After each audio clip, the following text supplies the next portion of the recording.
Hi, Reverend Waldman. How are you? Hey, Doing well. So the gang is good. all here. I'm so excited for this conversation. I know Harlem is especially excited because we have two of their hometown heroes on for this National Urban League IG Live. Oh, cool. So let's get started.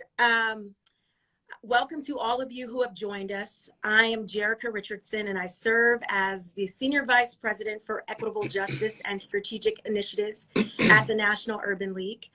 And we want to thank you for tuning into tonight's Justice Now conversation. We're talking about voting rights, civic engagement, and really what it's worth for the Black community. Why should we engage? Why it's important? And we want to highlight the economic and community impacts of all of those things.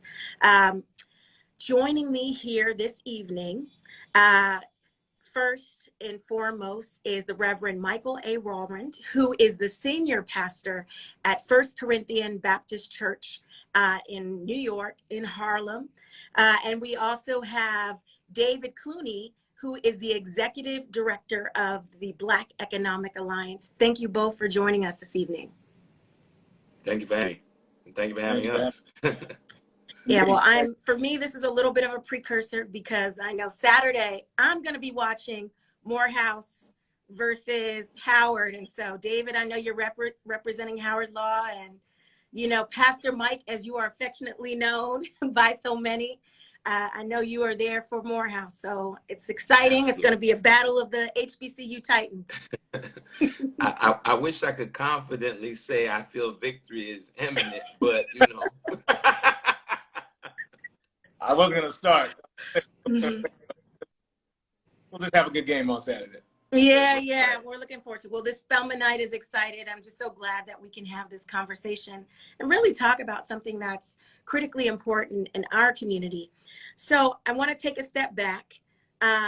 David, I mentioned the Black Economic Alliance, but I want to lift up the fact that the Black Economic Alliance PAC in July of this year announced its 2022 election strategy to bolster infrastructure and the Black economic and voter mobility. And so I want you to kind of, one, explain what the BEA PAC is to folks who have tuned in, what the purpose is, what the goal is, and talk a little bit about this strategy.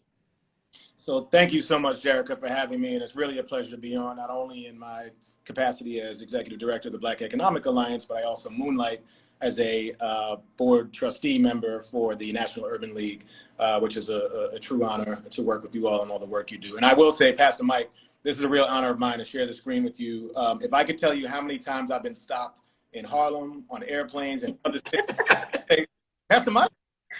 I was about I to love say it. that. I was about to say, I know somebody said that we look alike. It has happened many times, and it will happen again, but a real honor to be with both of you. So the Black Economic Alliance is a coalition of Black CEOs and senior executives who came together a number of years ago to build better infrastructure for wealth building for Black Americans, with a particular focus on work, wages, and wealth. We do our work through three main verticals of policy, politics, and programs. Politics, our political arm, is largely facilitated through our PAC, Political Action Committee. And we endorse candidates, we endorse issues, we work with candidates to prioritize the issues that they're working on, both when they're campaigning as well as when they're in office. And this year, we also work a lot to engage Black voters because we are such a critical component of our democracy. And we talk at the Black Economic Alliance a lot about the inextricable link between the state of the Black economy and the state of the US economy. And the same is absolutely true for our democracy. Our democracy performs better when Black folks and all voters are participating and included. But that has not been the case, throughout the history of the United States. And we've seen what happens when Black folks are not included. And that happens for a slew of reasons, everything from voter suppression to misinformation, but also disengagement and Black folks saying it doesn't matter. My vote doesn't matter. We hear folks in New York saying all the time, what does my vote matter? It's not gonna make a difference. It absolutely does. So the work that we do that we announced back in July was a lot around the investments we're making in to improve the infrastructure for Black participation in our democracy. So that means putting people in office who will prioritize voting rights, who will prioritize getting more folks included in our democracy, and so that making it a more representative democracy, making our democracy stronger by making sure that everybody has the opportunity to be engaged. And that is, senators who will pass legislation that make sure that folks have easier access to the ballot, that is members of the House, that is governors, as well as attorneys general for the first time for BEA, attorneys general, secretaries of state, and even lieutenant governors, folks who play a critical role in the state legislatures that we've seen in the past few years and really the past generations are making some of the most influential moves in legislation at the state level. So it's a little bit of background about who BEA is and why we've gotten involved the way we have in the 2022 cycle. Well, thank you. That's helpful. And I think it's really important as we see some of the suppressive voting measures that have really been popping up in states and legislatures across the country. It really is important that we have coalitions and that we continue to build coalitions to really make sure that access to the ballot box is top of mind, that we're thinking about some of the economic and political and really societal implications of many of these things as it relates to civic engagement and voting and really just having the opportunity to make sure our voices are heard. So David, you have been serving as a board member for the National Urban League. Pastor Mike also is a board member from one of our close civil rights partners, the National Action Network. And Pastor Mike, if memory serves me correctly, you are the first national director of their ministers division. And you've been traveling across the country with Reverend Sharpton and others on your voter engagement tour. I would love to hear from you more about what civic engagement looks like in so many of our communities across the country. What have you seen? What are the challenges that we face? Yeah, well, when Reverend Sharpton, well, first of all, thank you again for having me. And when Reverend Sharpton and I went on the voter engagement tour, in part it was because in our conversations, on Tuesdays I co-host his radio show with him, Keeping It Real. And what we were discovering was that a lot of people were misinformed. And not only misinformed, but did not understand what was happening. Different locations were having voter rolls purged, and they didn't realize it. They weren't aware of it. They didn't even understand how it could happen, why it was happening, and what could be done to combat it. And so we decided to go to different parts of the country and kind of educate people. It wasn't about rallies. It wasn't about just speaking. It was trying to have workshops to highlight persons and educate people about why voting is important. Wherever we went, letting them be aware about the issues that were at stake in districts, in their regions, in their states, and also putting them in touch with mechanisms that could help them deepen their engagement with voting.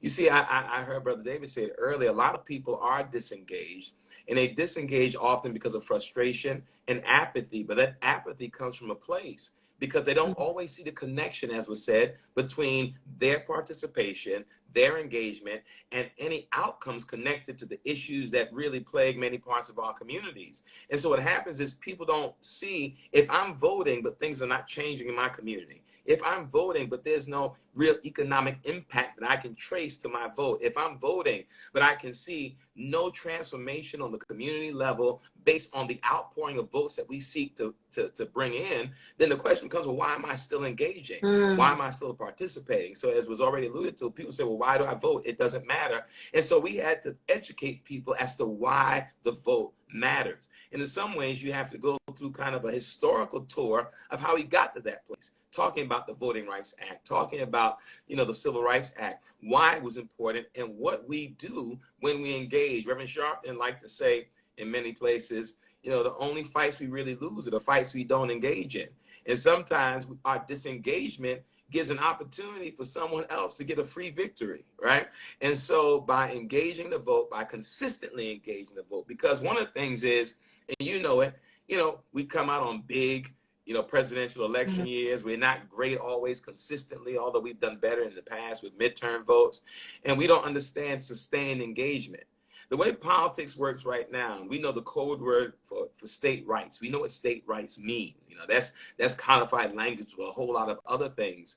But okay, if it's states' rights, then let's educate people on the power they have on the state level to engage, right?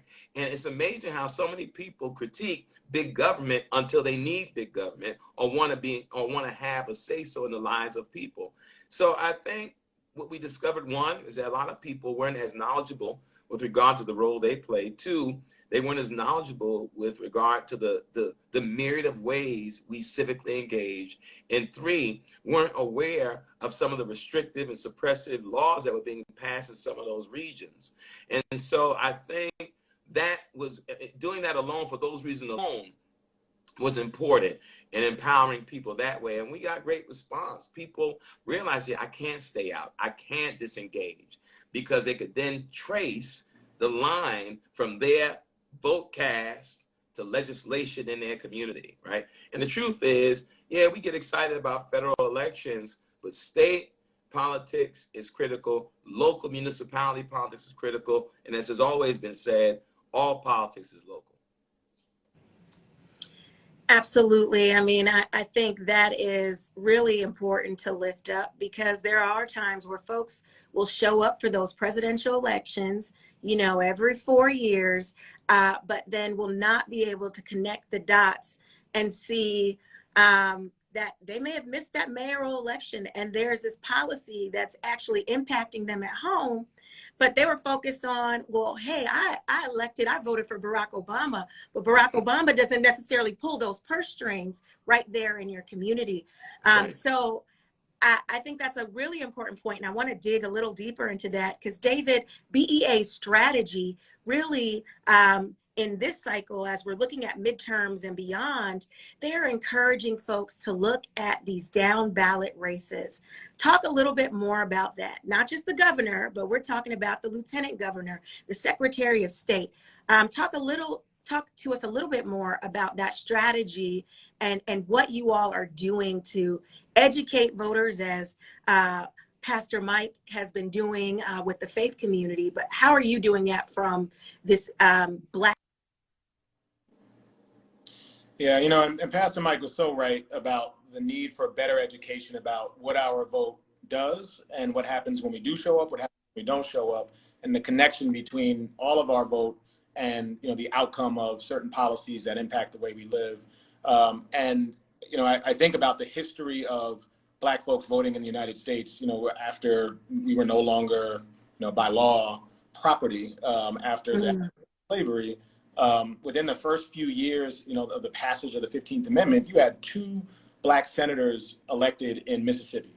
Think about that. 2 Black senators elected in Mississippi in the 1800s. And as a result of voter suppression, you know, very, you know, systemic and very acute and directed efforts to keep Black people from the polls, voter registration for Black Americans or voter participation went down by over 90% in the space of just a few years. And you haven't had a Black person elected statewide in Mississippi in over 100 years as a result. And that is just one example.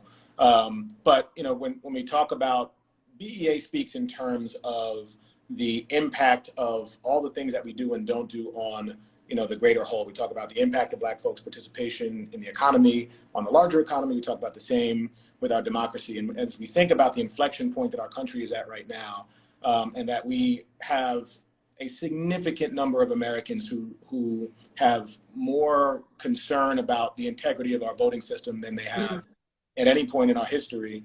And you have people making, you know, changes at the state level. You think about the largest participation in an election ever in 2020, and it was under the most challenging circumstances where people were locked in their homes, and we had to figure out and make all these changes throughout the United States about how people can vote, in some cases without showing up to the polls.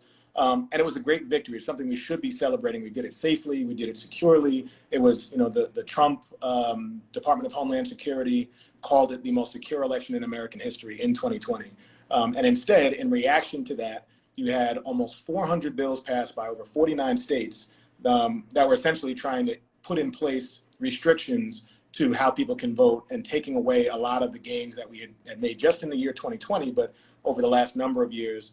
So our investment this year has been in, you know, the infrastructure for better voting rights, better access to the polls, and that is putting people in place in secretaries of state, lieutenant governors, governors, attorneys general, others who will speak truth to power, both, be harbingers of the truth and make sure that people in their constituencies understand what is happening, fact versus fiction, but also that they are taking very seriously their responsibilities. And even just take the Secretary of State role, for example. You have folks who have the ability in a number of states to certify elections, to talk about how people will vote, whether they will use drop boxes, whether they will vote by mail. And in a lot of cases, we were expanding access to voting, and it was wildly successful. And in a number of states, like Washington State, Colorado, Oregon, elsewhere, people have been voting by mail, and that the voter registration has gone up, voter participation has gone up, and the incidence of irregularities have gone down significantly. But instead, we have this confusion about how our elections are being administered. So we're making sure that we're putting people in place that are not only looking out for our economic interests, but are also looking out for our ability, and I say all Americans' ability to participate in our democracy and make sure that rules are followed, and that when votes are cast, those votes will be certified and carried out, and the will of the people is carried out. So that's a lot of what we've been trying to educate folks on, is what happens when we put people in place who take their responsibilities very seriously versus people who will manipulate the responsibilities of their role for a political agenda. And this is regardless of party. This is really about Americans and Black folks in particular, because you had more Black people vote in 2020 than ever, in American history. And we saw what happened in 2016 when Black folks did not show up in the presidential. And I should also note, Black folks are the largest group of voters that drop off. We call them drop-off voters between presidential and midterm elections. So it's really important that we're having this conversation now in 2022, both at where our democracy is, but also on the heels of the 2020 election and the run-up to the 2024 presidential election. Every election counts. So not only this midterm election, local elections, folks need to be paying attention. And the last thing I'll say is I think you can get a lot more bang for your buck when you vote at the state and local level, because you have more access to the folks who are making decisions. And a lot of times, it's harder to touch your member of Congress, your member of the Senate, and certainly the president, than it is to get to your mayor, your city council member, your state assembly member, et cetera. So this is all to say it is all important. Every election is important, but our vote collectively and individually is always important. Thank you for that, David. Oh, can I ask sure. Go ahead. Yeah, you mentioned something about 2020 when we came out versus 2016, David, which is critical. Part of that in education is this. 2016, we know what happened. And I always felt part of the work I was doing in 2016 was educating people, talking to people, not about, well, vote for Hillary Clinton, don't vote for Donald Trump. What I was talking to people about was what was at stake in this election. I always felt as though the DNC, I am a Democrat, but did not do a good job creating a narrative around what was at stake. So much about what you heard in the chatter was, oh, well, I don't like Hillary, I don't like that. It was about cults of personality versus, hey, this is why we have to vote this way. The next president will have the opportunity to put justices on the Supreme Court, and we will see a lot change if the wrong person is in office. So creating these transcendent narratives that move beyond the individual to what is at stake in this election and why should we engage. And now we are living in the aftermath and with the consequences of disengagement in 2016. We see it. We see what is happening in the Supreme Court, and we see it constantly. So I think that, oftentimes we talk about why vote. It's important to tell people not just the consequence of not voting, but what is at stake in every election cycle so that we become informed. So if you're going to disengage, I want to make sure you disengage knowing what is at stake in this election. And when you make this choice, I tell people, it is as if when you disengage from the opportunity to make an impact with your vote, it is as if you forfeit your right, then publicly vent when things don't happen the way you want them to. I love that. You do forfeit your right, because what did disengagement cost us? It cost us marginalization of our communities. Post 2016, post 2018, and then now, what we've seen, all of the groundwork that was laid, and really some of the backlash from I think the uptick in advocacy that we saw in the 2018 midterms. Thanks very much to faith leaders, the faith community in the Black church, and Black women. I always have to sing that song because we really saw a resurgence in some areas there. But then we saw everyone showing up and showing out in 2020 across multiple communities. And then we're still, like we said, we're living with some of those earlier decisions. Right now, it's not just about being marginalized. It's actually about losing rights, right? We're losing our access to the ballot box. People are losing their freedom of choice. There are so many things that are at stake. And so I think it's important that we really lift that up and focus on that. But Pastor Mike, I do want to go back to you and hear a little bit more about what you believe the role of the faith community is and the Black church in really taking the momentum that we saw in 2018 around the midterms in 2020 and moving it forward and kind of pushing back on the naysayers who saying it doesn't matter or that nothing will change. Because that's one of the things that I will say from the civil rights community that we often hear, what's the purpose? Why do these organizations still exist? So many things have changed. I think we see every day the importance of these organizations and the importance of, I think, the faith community. But I want to hear it from you. What role do they play, and why is it important? Well, I think historically, the quote unquote Black church has always been and historically been at the center of the Black community, not just spiritually, but socially, culturally, and politically. It has always been not just a safe haven, but also a platform for educating people with regard to politics and other areas and spheres of engagement of Black life. And so if you think about the historic role of the Black church, birthed out of rebellion, the Black church is birthed in rebellion to slavery, in rebellion to systemic oppression, in rebellion to institutionalized racism. And so at the heart of it, it's not just about personal salvation, it's also been about communal transformation. And part of that communal transformation takes place by way of really empowering people, to giving people the tools to make informed decisions. But many of our leaders, civic and religious leaders, came out of the Black church. Our forums were often historically held in the Black church. You think about our greatest leaders have emerged out of the Black church or connected to the Black church. So historically, that has been a role. I've seen in some quarters a resurgence of that historic narrative. And I know for us, it never left in terms of the church I serve, because for me, being a leader of a faith-based institution, being a leader of a Black church means that I can't afford to think about the ways God moved and then not move people to engage in the ways they can impact their community through their civic engagement. So for us, every time, not just in presidential years, we have empowering conversations about civic engagement, about the Black vote. We have a series of panels we engage in to educate people. We offer classes through some of our ministries. Pre-pandemic we were, and then virtually, called Awakening the Conscience Today, to help people learn. What I realize and believe is that the more information you put in people's hands, the better they understand their role, right? And I remember one conversation we had, an example that was powerful, helped people. It was around Citizens United.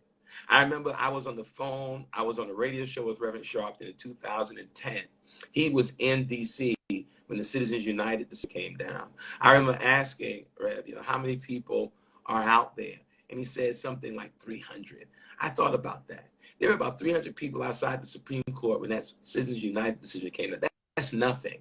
And many know that that decision changed politics. People say democracy is lost because of, Trump. No, democracy started fading in 2010 when businesses and corporations became persons and got First Amendment rights to give unlimited amounts of money through political action committees. That deepened the role that corporations play, that deepened the role that big business and money plays.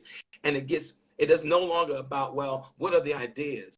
What are the legislative policies for the person running for office? It becomes how much money you can raise, how much money is behind you, how much money is being poured into you by PACs. It changes the face of politics. So no matter what your policy may be, what the concerns of the community may be, it's about who has the money to sustain a campaign in an election.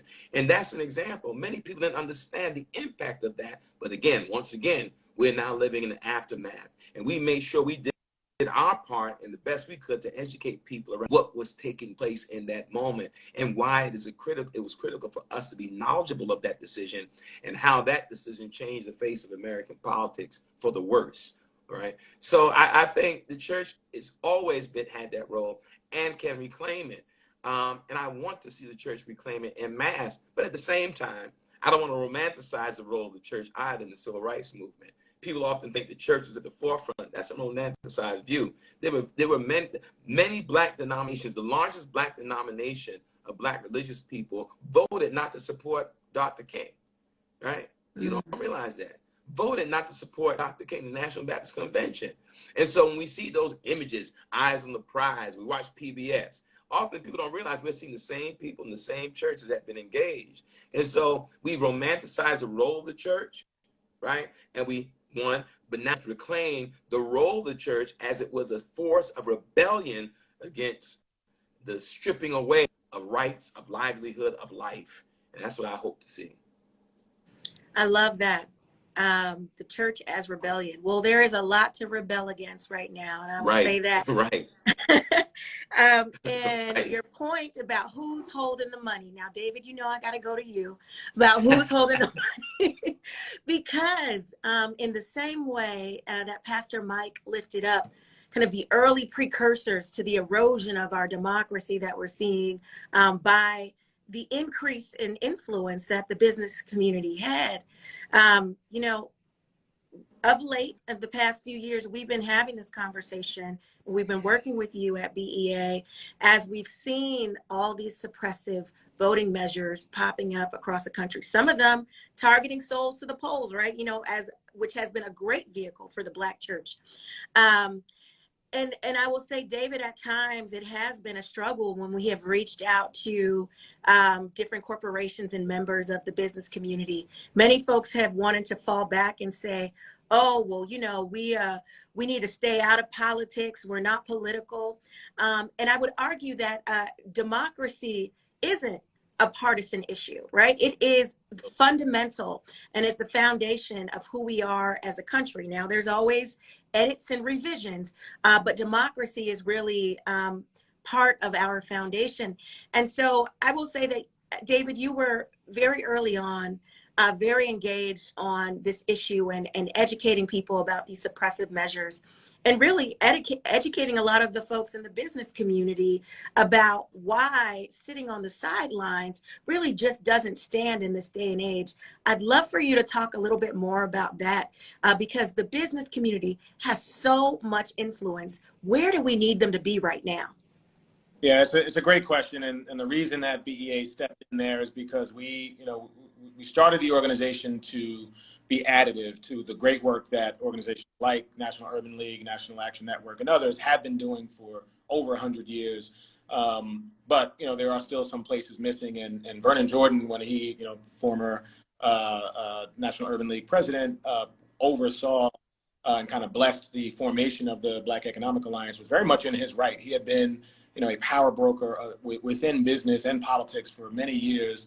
And we really just didn't have, he said, we never really had a critical mass of Black business leaders to collectively use their power to speak truth to power and to speak to business leaders and get them to move en masse. So when in March of 2021, Black executives came together really over a weekend and decided to put in the New York Times an ad writing a letter to corporate America, 72 Black executives that BEA helped facilitate, many of whom were BEA members, essentially saying, you know, we've seen this movie before. All of these laws that are moving around these states, you know, we're paying the most attention at the moment to Georgia, but Texas, Georgia, Arizona, all of these, you know, almost every state. This is absolutely about race, and you have a role to play. You know, either you're part of the solution or you're part of the problem. And we're also at a place where, you know, we've seen these public trust sentiments and surveys about how much less people look to government for information and how much more they're looking to the business community and corporations to get good information and to steer them in the right direction. So we, we're looking to the business community, and that started a series of engagement that the National Urban League was at the forefront of alongside us, along with others, the Brennan Center for Justice and elsewhere, trying to speak to the business community about the opportunity they had to get good information out there, help steer people away from the misinformation that was coming after the 2020 election. We had worked with folks like the Business Roundtable and others on making sure that there was a very clear sense of what this means to the business community, and putting it in larger context, and helping them understand that they do have skin in the game, that they don't have the luxury to say, well, this we don't get involved in politics, this is a partisan issue. Voting is perhaps the most fundamental way we interact with democracy. Democracy is not a partisan issue. Voting has not been a partisan issue in the past. You think about the Voting Rights Act, it was reauthorized 4 times under presidents of different parties and Congresses, and it would pass with overwhelming bipartisan majorities and be signed into law, in most cases by different presidents, many of whom were Republican, and so it is something that we were trying to take the politics out of the issue by putting the business community in the center of it, and looking at the rest of the world and saying, you can see a direct correlation between a falling democracy and a falling economy. And if you are going to have an environment that is conducive to, you growing as a business, to you attracting and retaining talent, particularly in these different states that are passing some of these, really oppressive laws like Georgia, Texas, Florida, Arizona, elsewhere, you have to be engaged in the process of strengthening our democracy, or else we're all going to feel the impacts. And just, as we talked about before, Pastor Mike, I think you're so right. We need to be speaking more in terms about the consequences of action and inaction. Forget, speaking about particular candidates. Obviously, that's important, and they represent different ideals and priorities. But we have to be speaking in very clear terms about, the impact on our democracy. And we look at January 6th, I think, is the most stark example of how we all were in disbelief that day, that we could, in the United States of America, witness something like that. And I think that is just the tip of the iceberg. And without corporations and some of the most powerful institutions represented at the table of this conversation, we lose control. And that's, something that the Black Economic Alliance got involved in and helped found something called the Business and Democracy Initiative alongside the Leadership Now Project and Public-Private Strategies. And essentially, we are speaking directly to business leaders at the state level and at the national level about the imperative that they have to be, either part of the solution or part of the problem, but that we all have skin in this game. So we have to drive toward a better outcome and protect our democracy. Thanks so much for that, David. Well, I will say, as we look to Friday, which is National Black Voter Day, which is, I think, a great opportunity for us to organize, to galvanize, and get our friends and others, get them engaged, registered, check their registration, because we know there are so many hurdles out there. I do think it's important, because you mentioned January 6th. I think we have to remember George Floyd, Breonna Taylor, Ahmaud Arbery, and so much more. That really gave us, unfortunately, those tragedies, but they really gave us a rallying call. Folks got together. People were protesting in the streets. People were lifting up the importance of policy changes, and were actually heading to their lawmakers and telling them the differences, what they wanted to see policy-wise. But here we are, 2022, and we still have a lot of unfinished business. So before we start talking about, those 5 action steps that I think are really important, that we are trying to encourage folks to engage in on National Black Voter Day, I do think we need to remind people of the importance. Pastor Mike, you talked about the action or the inaction. David, you talked about the same thing. I just want to give you each an opportunity to lift up any issues that you think should be top of mind for the Black community as we are heading into these midterm elections. Pastor Mike, I'll let you have the floor first. Yeah, I'll be brief. I think many of us are cognizant of issues that face the Black community, whether it is connected to civil, social unrest, the impact of still racism, sexism, misogyny. I mean, you can go on and on, poverty. But here's what I will say. You said something that struck me, and it is this. When these incidents happen, Arbery, George Floyd, Breonna Taylor, the rallying cry. Here's what I will say, versus thinking what issues at the forefront. I want to think about what does it mean to have sustained engagement until we see the legislative outcome for the things that rouse our frustration and anger. What I will grow weary of is when people's activism is connected to the media spin cycle, right? As long as it is on the forefront of the media, as long as the lights are attracted, people are engaged. When it's no longer part of the spin cycle, it's no longer that which garners some level of attention or helps boost people's platforms, we disengage. Sustained engagement is the only way we begin to make a critical impact on these issues that we're fighting. Yes, George Floyd, Breonna Taylor, Ahmaud Arbery, the list goes on, represent a deeper country. And the only way that deeper issue is addressed and the systemic issues indicated is for our sustained engagement. We often talk about the civil rights movement that begins in the modern civil rights movement, let's say with the Montgomery bus boycott. Think about that. Every Black person in one city refused to get on the bus for a year. Every single person in the city. It was no 2 months, it is not really working. 3 months, we're being threatened. 4 months, we should pull away. For an entire year until they made the company desegregate. That's sustained engagement. That's the way we impact economics. That's the way we impact legislation. That's the way we impact politics. And I know this. If there's no sustained engagement connected to a legislative desired outcome, it becomes public venting. And public venting is a way to start, but you cannot make movement on anger alone. There must be consistent engagement until we see the desired outcome connected to the crisis. Well said. I mean, you preaching, it's not even Sunday, but I mean, it's critically important because it is, one of the things we do have to do is create this culture of civic engagement. It just doesn't end when you cast your ballot. Advocacy needs to be something that happens over and over and over again, because like you said, we have a laundry list and probably everyone that is tuned in knows what's on the laundry list. But how do we get across the finish line? David?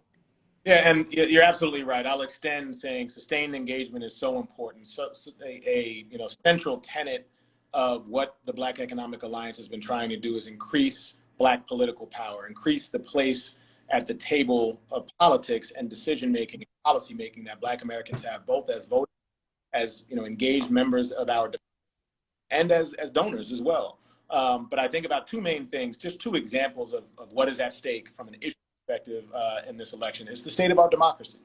We have people who are running for office on a platform of saying that if they get elected, they will essentially decide, who is going to win and who's going to lose, not based on what votes were cast, but based on their opinion. If even one of those people gets elected, and let's be clear, not all skin folk are kinfolk. Some of those people look like us. Some of those folks are, from our community, and they are, espousing ideas that, will even one of those people gets elected and does not certify an election, a free, fair election. Our democracy is, we are an example to the rest of the world. Our democracy is over. So I think the issues of democracy are very real. They're very present. They're immediate. They're imminent. We talk about them in terms of, needing to get them fixed before something bad happens in the future. Things are happening already. And we talk about 2024, 2022, is an imminent threat. But obviously in the lead up to 2024, we think about it even more. So that's one example, just the state of our democracy and what happens when we allow, people to manipulate the way that it is run and to allow Black folks to not be engaged as full participants, which we never have been. So we have to continue to break down those barriers. The other side is economically.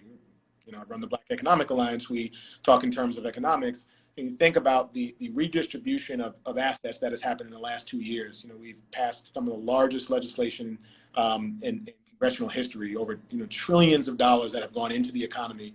If we don't put people in place who understand the systemic racism that has resulted in systemic inequities and in housing, in the financial system, in education, in every American institution, and are proactively working to counteract that, and put in place equity to make sure that people are getting an opportunity to be met where they are and be included in a way we never have been before, not only will we, kind of exacerbate some of the existing inequities, we'll make things worse, and we see gaps getting wider and wider, income gaps, wealth gaps, et cetera. We have an opportunity. We're at an inflection point, both with our democracy and with our economy, and we have an opportunity to go in one direction or another. It is absolutely on the ballot that we will either increase access and our rights, or we will lose rights, as you talked about, Jeff. The Supreme Court just being one example. So, these issues are very imminent. They are very real. We all have to show up and make sure our voices are heard, because when we do in mass, we not only can change the outcome of elections, but we can be the deciding factor. And we saw that in previous elections. And I'll say this, we have zero, when I was talking about the CARES Act as the largest piece of legislation to ever pass in American history. How many Black people were in the room when it was being negotiated? Zero. Because we don't have enough Black folks represented in Congress. There have only been 9 Black senators elected to Congress in American history. 0 Black women in Congress right now. We lost Kamala Harris. How many Black governors have been elected in American history? 2. 2 Black governors elected in American history in all states. None of them have been Black women. So, not that everybody who looks out for our interests has to look like us. We just talked about not all skinfolk are kinfolk, but we have to have our voice heard and make sure that when we show up the way that we did in 2020, we are a force to be reckoned with, and our issues are at the top of the priority list when anybody at any level of government is moving forward. Thank you for that. I will say, one of the things, the calls to action for National Black Voter Day, it's 5 things. It's register, check your registration, because we know that folks, the voting rolls get purged. You may have a name change. Your information just may not be where it should be. So we want to make sure people don't rely on the fact that they've been voting in a certain polling place for however many years, because things have changed. Things have changed on the ground in so many states.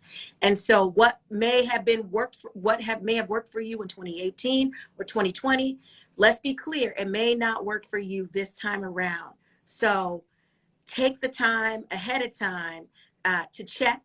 I'd also say, get involved with different organizations, do some research, make sure you understand what changes have happened in your specific district. And then we also want folks to make a plan, right? Because there may be hurdles that you encounter. It may rain, something may come up at work. You need to have your plan. I think we want to encourage folks to vote early. We want you to encourage folks to bring your friends, your family, your children. I saw someone in here in the chat lifted up what's the outreach to younger voters, college voters, folks that are in their senior year of high school. We cannot forget that demographic of our society. We need to make sure that when you're making your plan, that you make sure those in your household, your friends, those around you are making one too. And I really can't emphasize show up early if you can. Because you may encounter hurdles, you may encounter barriers, and we just want to make sure that we give ourselves as much lead time as possible. Take it from someone who was disenfranchised themselves in the year 2000 at Spelman College with many of my classmates in the Atlanta University Center. A lot of African-American students that day experienced voter suppression, experience broken machines and others. You just don't know what you'll encounter. So this is why we are launching National Black Voter Day early. We want you to start thinking about it now and be prepared, and recognize that there are organizations like the National Urban League, like NAN, like the NAACP, like the Lawyers Committee, and so many others who are there that you can reach out to if you encounter any challenges at the polls. We really have to be vigilant and do the work. We have to prepare, but then if you encounter anything, you have to really stay the course and do all you can do to cast your ballot. I know our time is coming to a close, and I just want to thank you both for the information that you shared, some of the inspiration that you shared, and really a reminder of why it's so important and really what the cost is for the Black community if we don't engage. Before we wrap, I just want to give you each a minute or two just to share any parting words, any advice for any of those who have tuned in. Why don't we start with you first, David, and then Pastor Mike will have you close us out. Yeah, thank you so much, Jerica. Thank you to the National Urban League for organizing this conversation. Pastor Mike, it is an honor to share the virtual stage with you. I'll just reiterate the points you made, Jerica, about the 5 steps to making sure that not only on National Black Voter Day on Friday, September 16th, but throughout voting season, we are taking every opportunity early to make sure that our votes are counted. And I think all of us, I certainly have encountered voter suppression and voter challenges, disenfranchisement, challenges casting my ballot for different reasons. So register to vote, check your registration, make sure that it is valid and the information is correct, make a plan so that if something goes wrong, you have a backup plan. Get your people, make sure you're getting others around you to do the same, and then show up early and give yourself an opportunity. And I will say in New York, I've been voting in New York most of my life, and 2020 was the first time that we could vote absentee, vote early, without having to show that we were out of state. And there are just so many more opportunities now in so many different states to vote early. So I encourage folks to do that and make sure you're getting access to good information. The last thing I'll say is I think most of the people on this live right now are probably, the people in their communities and in their families who are spreading information to others. So I can't overemphasize what Jerica said. Go to all of these organizations for good information. Make sure people around you have it, because I think we're preaching to the choir a little bit here, pun intended, Pastor Mike. But I think it's helpful to make sure that we are taking the responsibility to make sure everybody has the information they need. So thank you so much for having me on this evening. Thank you, David. Pastor Mike? Yeah, I remember hearing a quote from John F. Kennedy. He said, "The ignorance of one voter in a democracy impairs the security of all."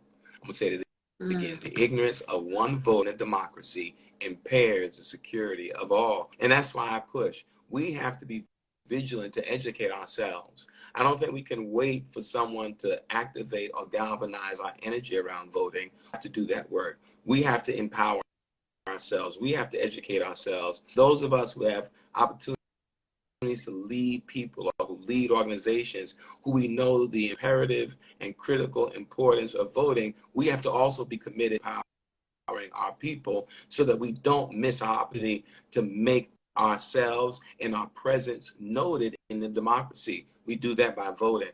So I would just say that we have to make sure we are not only educating ourselves, but those of us who are in position to mechanisms of educating people so that we don't get disengaged, so that apathy does not rule the day, and so people understand the critical role they play in making this democracy work. That church can do it, hasn't been doing it. Other civic organizations have been doing it and must do that work, but we can't to impair the security of all because of the ignorance of some.